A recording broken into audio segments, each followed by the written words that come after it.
Good morning, friends. It is another dreary, rainy day in New England. I worked late last night at a really exciting organizing meeting with lots of regional leaders. I really enjoy when we can get people from all of the different chapters of All In together to collaborate, because it just feels like magic in the room.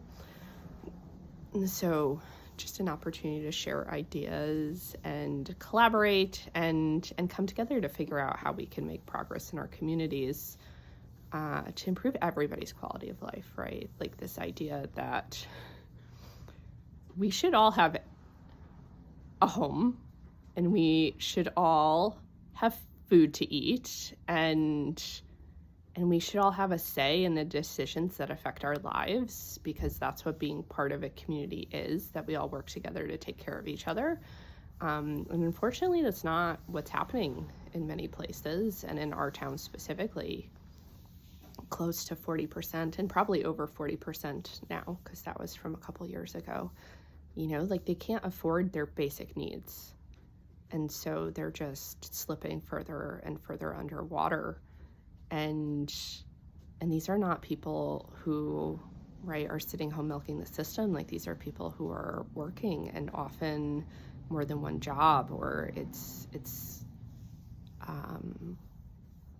multiple adults in a household bringing in income, and it's just still not enough. And right, it's this complicated problem of poverty that no one wants to talk about, because our society markets it as an individual failing. But when it's almost half of people, that's not an individual problem, that's systemic. And so how do we empower people from the ground up to be like, this is not okay, and we deserve better, and right, and we want change, because there has to be more to life than just hustling and making money for people who have more money than they could ever spend or know what to do with. So that was last night.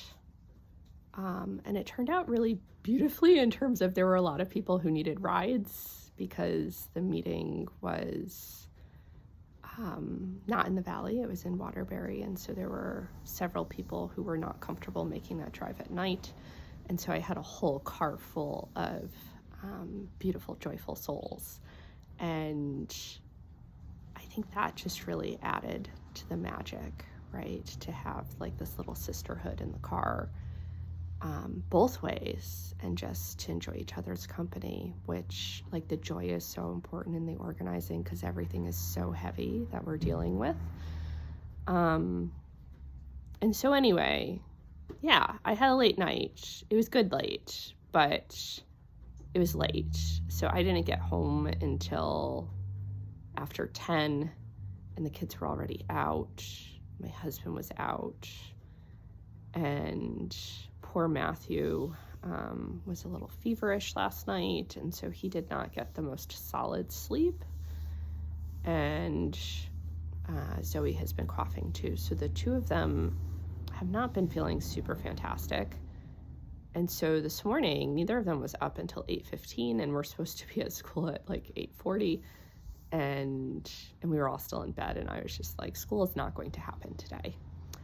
And normally that would be like a big internal dialogue about, right, the importance of the kids showing up for school, and like, what are people going to think, and like, what if they miss too many days? And today I was just like, it's going to be fine either way, right? Like, if they wake up in time and they feel up to going, that's fine. And if they don't, that's also fine, because I think at this point we can all use a rest day.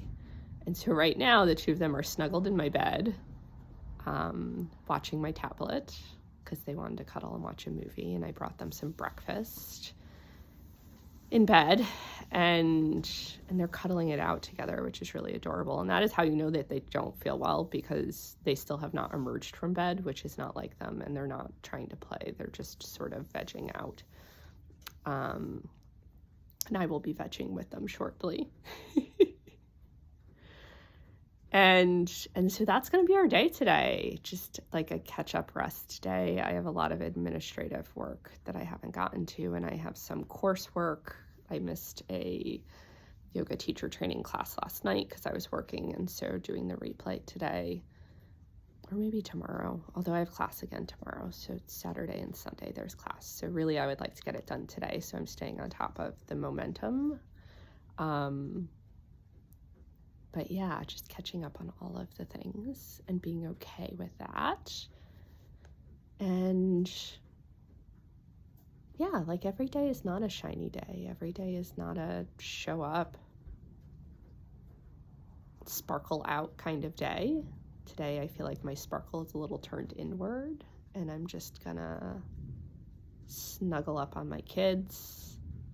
I do have a healing session today with one of my teachers to work some of my own stuff that's been kind of kicking up, and I'm curious how that's going to go because I don't feel anything in my body right now, so I'm curious to see if we end up doing belief system work, or sometimes I can manufacture, like play worst case scenarios in my head to create body vibrations to work through. Which is funny because this feel and process tool, this sitting with your feelings, when I first started it, man, I hated it. I hated having to sit in those yucky emotions and to feel the fear and to feel the shame and to feel the anger, like to feel whatever that feeling was when you're not used to doing it. And there's a lot of it to process, like a lot of it has a lot of words attached and will pull up memories, and just like sitting with it and letting it wash over you and crying and feeling just like so washed out afterwards. And now like I've done it so much that like number one, not a lot really rocks me to the point where I have a physical sensation, so I have to work a lot harder to create that in my body to work it. And then like when I do get that, like I am so aware now of what is going on in my body when I'm feeling my feelings that that I like zero in on it right away, and I'll like intensify it, and then it like releases almost immediately. So it's like not even a thing to sit with it anymore, because I can just get to a point of processing it in real time. And that is partly because I can drop in to that meditative state pretty easily now, having lots of practice with it. So kind of drop into my heart or drop into my body anywhere, and paying more attention to how I'm feeling in my body than what's going on with the ticker tape in my head, right?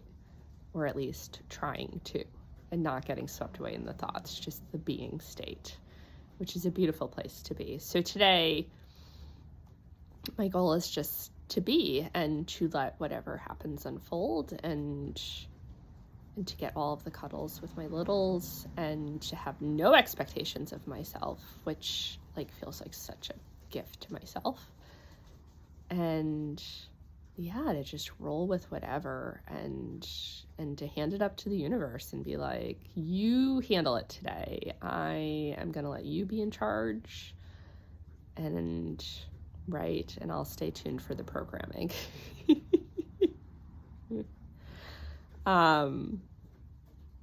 Yeah.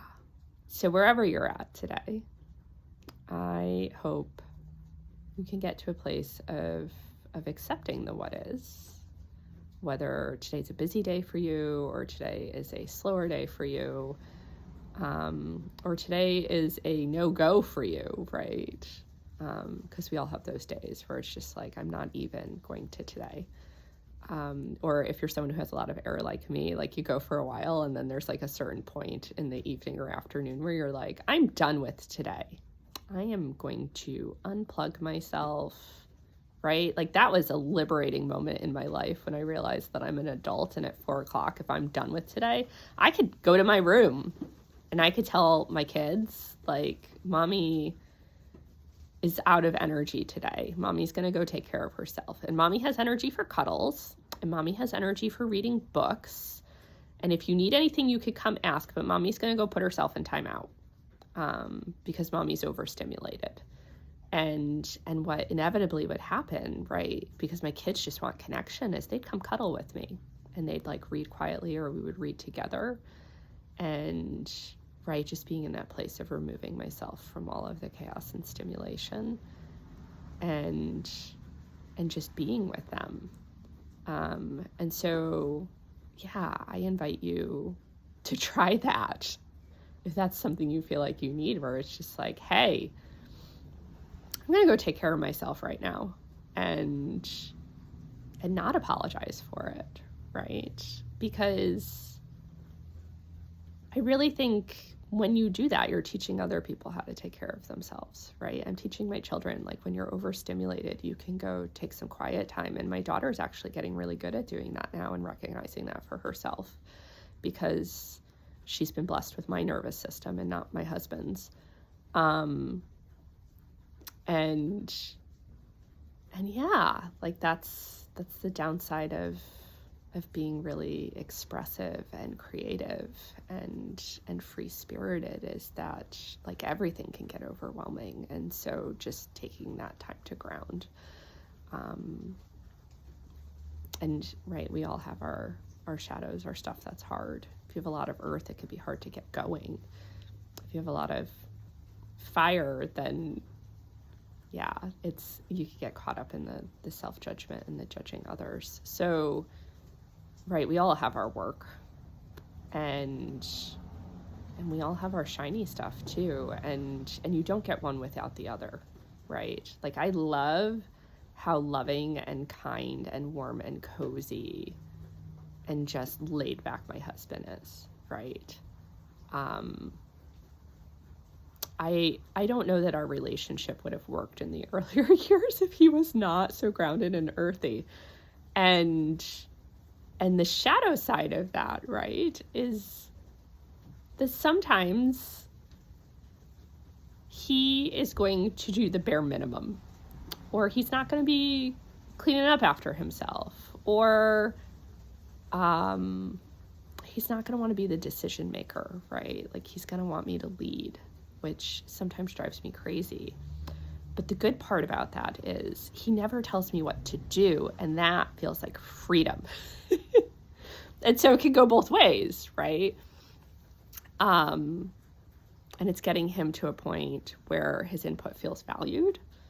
It's asking for his feedback, because he's not just going to fork it over without being asked. And right, and when you understand your gifts and your shadow and your partner's gifts and shadow,